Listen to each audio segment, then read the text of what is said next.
Assalamualaikum warahmatullahi wabarakatuh. My name is Rita Alfiana. My student number is 16 0101 0019.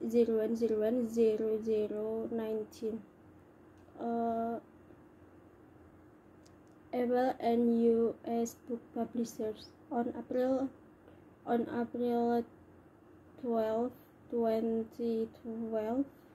The United States Department of Justice DOJ sued Apple and 5 major U.S. publishers for calling to raise the price of ebooks. 3 of the publishers settled and sued to others, and Apple were unwilling to settle. In January 2010, the publishers had negotiated a new business model for ebook pricing with Apple as it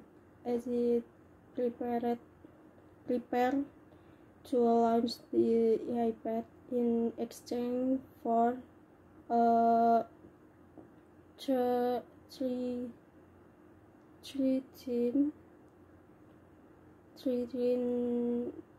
sales commission. Apple would let the publishers set their own price for ebooks.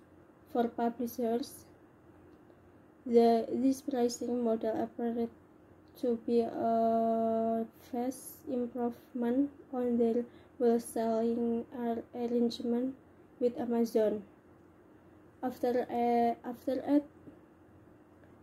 least one of the publishers threatened to delay release of its digital edition, Amazon reluctantly replaced its flat $99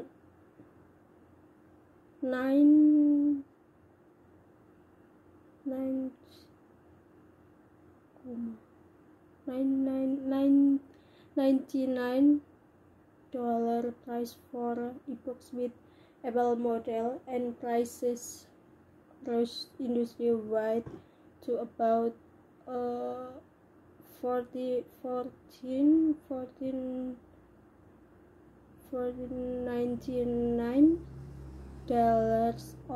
on average. The DOJ's lawsuit suggests that the negotiators and attorneys involved may have neglected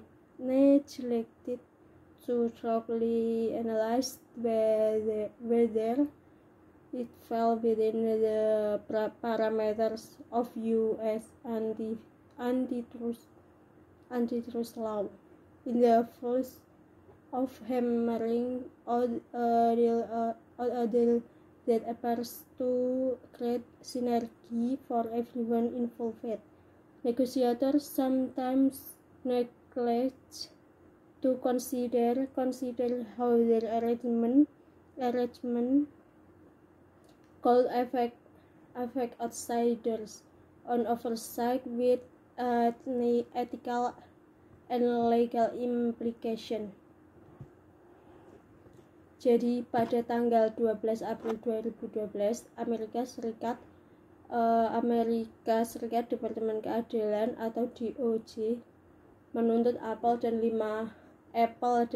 penerbit utama Amerika karena berkolusi untuk menaikkan harga ebooks. 3 penyiar menyelesaikan gugatan itu, 2 lainnya dan Apple tidak mau menerima.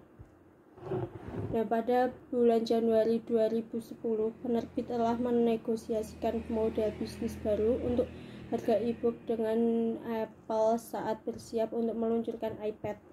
Dengan imbalan komisi penjualan 30%, Apple akan membiarkan penerbit menetapkan harga menetapkan harga mereka sendiri untuk e-book. Untuk penerbit, model penetapan harga tampaknya merupakan peningkatan besar pada pengaturan grosir dengan Amazon.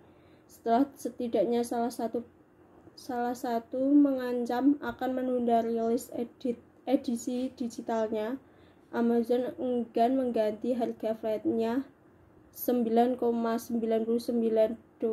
untuk e-book dengan model Apple, dan harga naik di seluruh industri menjadi sekitar $14,99 rata-rata.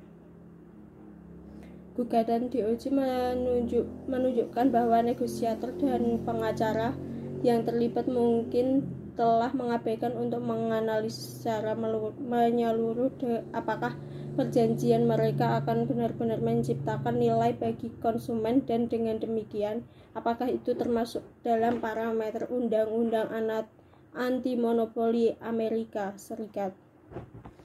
Dalam upaya mencapai kesepakatan yang tampaknya menciptakan sinergi bagi semua orang yang terlibat, negosiator kadang-kadang mengabaikan untuk mempertimbangkan bagaimana mereka dapat memengaruhi orang luar suatu pengawasan dengan implikasi etika dan hukum. Sekian dari saya. Wassalamualaikum warahmatullahi wabarakatuh.